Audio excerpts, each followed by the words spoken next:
Hello, friends, and welcome to the Homestrung Jewelry Video Library. My name is Colleen, and today we are making a beautiful, elegant, sparkly, and fun bracelet featuring beads from May's box, Mayflowers, the Druzy Agate box. And I am super excited to bring this to you today because this was actually requested by one of you guys. So whoever requested this tutorial, thank you so much. It brightened up my day and it just made me feel so happy. This is the first time anyone's ever requested one of my projects.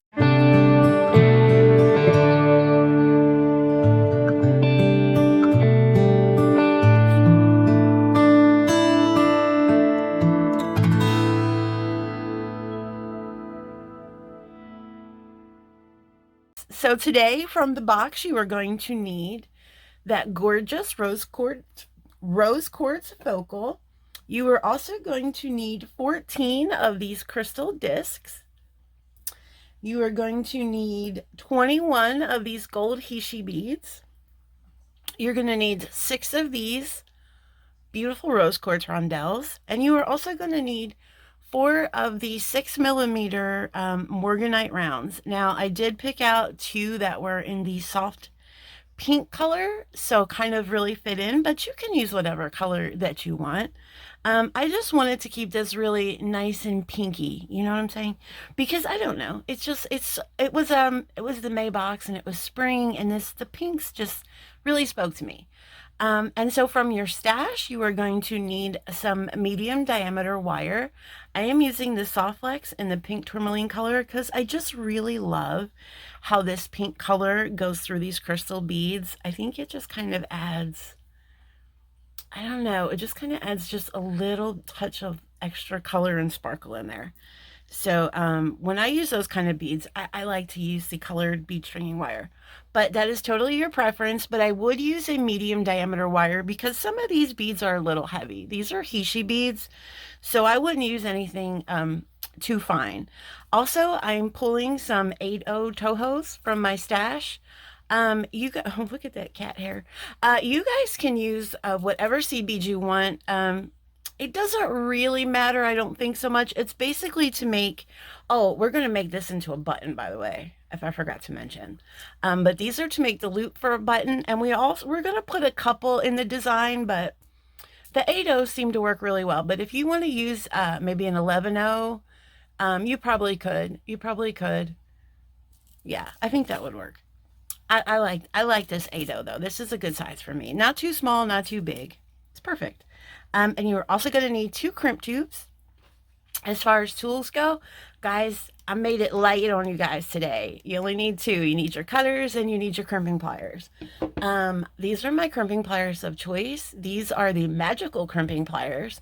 And guys, what this does is this turns your crimp into a bead, so you don't have to add a crimp cover, and your piece looks so finished.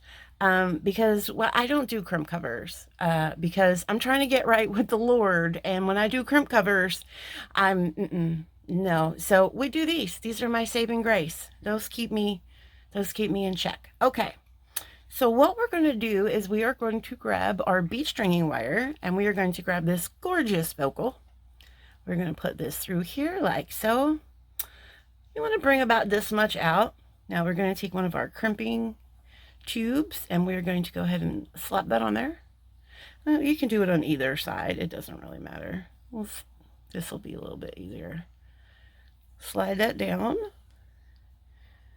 So it doesn't really matter, like you can see which side you like is the front or the back. I think that would be pretty as the front. So we'll go ahead and we'll decide that this is our back. So we're going to take our wire and put it through our tube, maybe. Yeah. And then we are going to bring the tube down to the bead. And when we do that, easier said than done on camera, we're going to make sure we're kind of centering that. We're going to center that right in the middle of that coin bead. Just kind of bring it over until you like where it's at. And I think that looks pretty good. Just keep playing with it. Keep sliding the crimp down, but the wire's not moving. Okay. Do your thing. Sometimes you can use your pliers. There we go. Now you don't have to bring it all the way down, because when we crimp this, this is going to get tighter to the bead. So you don't want to bring it too tight, because then you might stress out your wire. So when you have it nice and centered to where you want it, you're going to go ahead and crimp. So with these magical crimping pliers, and we can also bring that bead up a little bit more in the pliers, what you want to do is you want to get that bead right in there, right in the middle of that hole, and you're going to squeeze. And now what you're supposed to see is a little ravioli. Let's see if we did it. Oh, look. There it is, my little ravioli. So then you're going to put the ravioli on its side, sorry. And we're going to nestle it back into that little groove, and we're going to squeeze. Make sure it's in that groove. And then you're just going to rotate that while you're squeezing. Sometimes it gets stuck in there, that's okay. Pull it back out, squeeze and rotate. And what you're doing basically is you're forming like a ball. See? Look how pretty. We just maybe 1 or 2 more little squeezes here. And that's going to be a perfect little ball. And no crimp covers were hurt in the process. Perfect. Perfect little ball. Okay. Then you can come down here and you can cut this off. Okay. So now it doesn't matter which side of the bead this lays. It's going to want to lay more on one side. Let's go with that side. So that is going to be that side. So now we have a little bit of a gap here to make up, because if you start putting your first bead on in your pattern, it's not going to match up right. So we're going to fill this in with a couple little seed beads. So this is where your seed bead size would matter. I find 3 of the 8/0s works really nice, and it just fills that gap. So you don't have any kind of, you know, beads struggling to be seen or heard. We can't have that. There you go. And see how that just makes up that perfect little spot. Okay, so now this is our pattern. We're going to start out with our 2 6mm, and then we are going to put a hishi bead. Now a gold hishi bead is going to go in between all of these beads up until the end. So my pattern, and you can be whatever pattern you want, but this is the one I chose because it's extra sparkly. We're going to have a gold disc, a crystal, a gold disc, a crystal, a gold disc, on a rose quartz, gold disc, and then continue. Crystal, gold disc, crystal, and so forth and so on. So let's just start, shall we? So we are going to, I love this pink tourmaline color. Isn't that amazing? You guys, I love this soft flex. Good stuff. All right, and now we are going to start our pattern. So we do a gold hishi, one of these gorgeous, amazing discs. Gold hishi, gorgeous disc, gold hishi, beautiful quartz, gold hishi. And we are going to continue this pattern all the way down. Isn't that beautiful? All right, let's go.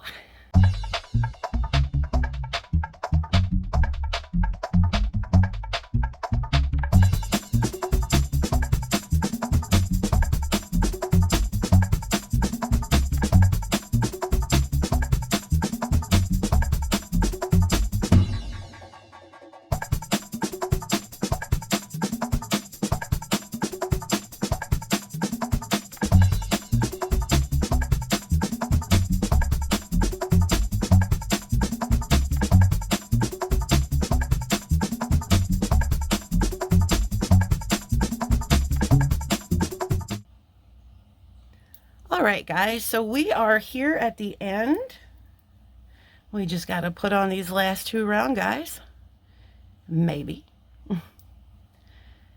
And this, I forgot to mention, this makes about a 7.5-inch bracelet. So if you guys need a smaller bracelet, maybe take out 2 of these morganites. And maybe a different pattern. If you want to make it a little bigger, maybe add a couple extra seed beads here and there, but this will be about a 7.5-inch. All right, guys, so here comes the fun part. So this is where we make our button loop. Now, if you're using the 8/0s, I did measure it out. It takes about 26 of these 8 O's to make this loop portion. So plus 1 at the base. When I say that, we're going to throw 1 on here at the beginning. And then we're going to throw our crimp tube on. And then we're going to go ahead, and that crimp tube looks a little thick. Let me grab that one has a little extra piece of metal sticking out of it. It somehow made it past sorting. I don't know how that happened. Okay. We're going to go ahead and put our little crimp tube on there. Much better. And then this is where we're going to put our 25 to 26 seed beads. If you're using the 8 O's, if you're using a different size, then you can go ahead and check as you're going along. We just need it big enough to fit over this, okay? So we are going to go ahead and start that.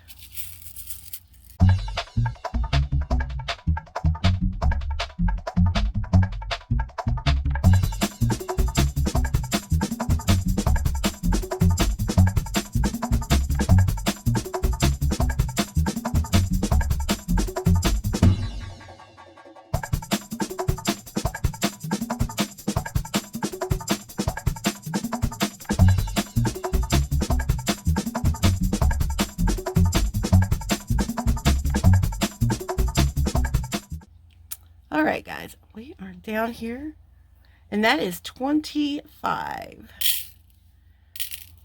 So here we are going to take to the back. We're going to find our crimp tube, which is all the way down here.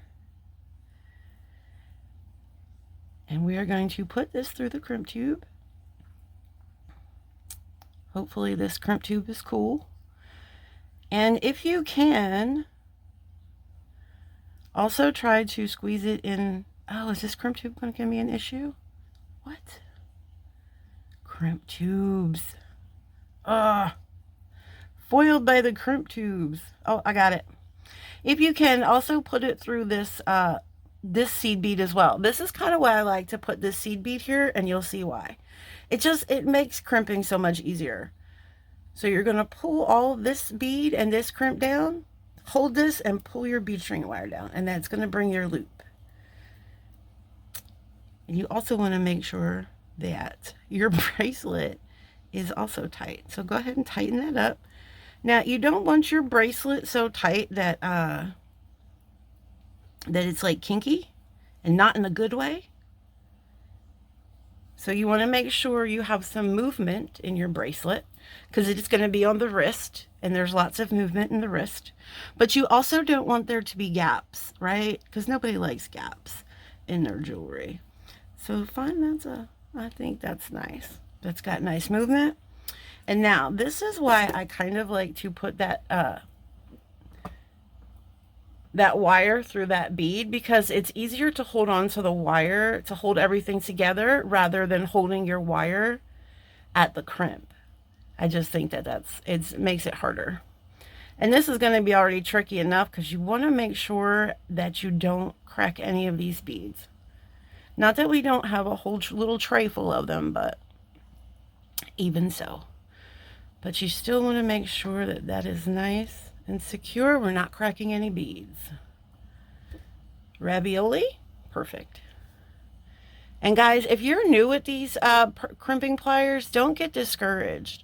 It took me a while to really, to really get the hang of them. Took me a little while, and I still sometimes mess up, because we're not perfect. We're human, right? And it's okay. Give yourself a little bit of grace, a little bit of knowing that it's okay, that maybe I didn't do this great. But look at that. You did it perfect. Okay. Positive affirmations, my friends. So we're going to go ahead and cut that. Voila. And we're going to make sure. We should have probably made sure this fit, but since I did measure it out, look at that. Look at that. Just beautiful. It's kind of like a tennis bracelet, but not really. Let's see. Like I said, this should be about a 7.5-inch bracelet. My wrist is about 7 inches on the dot. So yeah, perfect. Look how beautiful. So guys, I hope you enjoyed this, and I hope you make this soon or something like this. And please don't be afraid to share it in our Facebook community group. We love to see all of your designs there, and we enjoy you guys so much. So thank you so much again. This is Colleen signing off. Talk to you soon.